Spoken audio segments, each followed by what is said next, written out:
এটি চিন্তা যা ভাবা হয় না বইয়ের 022 নম্বর কোয়ান্টির একটা ছোট্ট আলোচনা। আচ্ছা, কখনো কি চিন্তা নিয়ে চিন্তা করতে গিয়ে এমন হয়েছে যে মাথা গুলিয়ে গেছে? এই দার্শনিক ধাঁধাটা ঠিক এটাই নিয়ে, আমাদের চিন্তা আর অস্তিত্বের মধ্যেকার সম্পর্কটা আসলে কি, বিশেষ করে যখন আমরা চিন্তা দিয়েই নিজেদের অস্তিত্ব প্রমাণের চেষ্টা করি। আর হ্যাঁ, এর সাথে একটা মজার কোডিং উদাহরণও জুড়ে দেয়া হয়েছে, যেটা এআই এর ক্ষেত্রেও একই প্রশ্ন তোলে। তো প্রথম ব্যাপারটা হলো, এর মূল ধারণাটাই বেশ একটু উল্টো। বলা হচ্ছে যে চিন্তাটা আপনার অস্তিত্ব সত্যি প্রমাণ করতে পারে, সেটা আসলে সেই চিন্তাটা যেটা নিয়ে আপনি এই মুহূর্তে একদমই ভাবছেন না। হ্যাঁ, কারণ যেই আপনি ভাবতে শুরু করলেন আমি কি আছি বা আমি কি ভাবছি, ব্যাস ওই ভাবনাটাই আপনার সব মনোযোগ নিয়ে নিল। আসল স্বাভাবিক যে প্রমাণটা, সেটা হয়তো অন্য কোথাও লুকিয়ে ছিল, কিন্তু এই সচেতন ভাবনা সেটাকে ঢেকে দিল।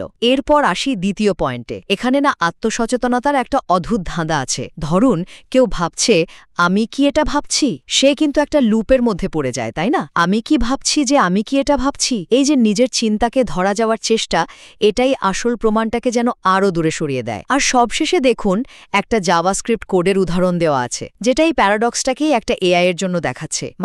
কোডটা এমন একটা ফাংশন নিয়ে কথা বলে, যেটা নিজের চিন্তা নিয়ে প্রশ্ন করতে করতে একেবারে একটা ইনফিনিট লুপে আটকে যায়। অনেকটা আমাদের নিজেদের বেশি চিন্তা করার মতো, তাই না? যদিও কোডটা শেষ পর্যন্ত দেকার্তের আমি চিন্তা করি তাই আমি আছি ধরনের একটা সিদ্ধান্তে দেয়ারফোর আসে, কিন্তু কোডের ভেতরেই একটা কমেন্ট আবার সেই মূল ধাঁধাটার দিকে ইশারা করে। আসল প্রমাণটা হয়তো ওটা নিয়ে সচেতনভাবে না ভাবলেই মেলে। তাহলে কি ব্যাপারটা এটাই দাঁড়াচ্ছে যে অস্তিত্ব প্রমাণের জন্য সচেতনভাবে চিন্তা করার চেষ্টাই আসলে সেই প্রমাণের পথে সবচেয়ে বড় বাধা?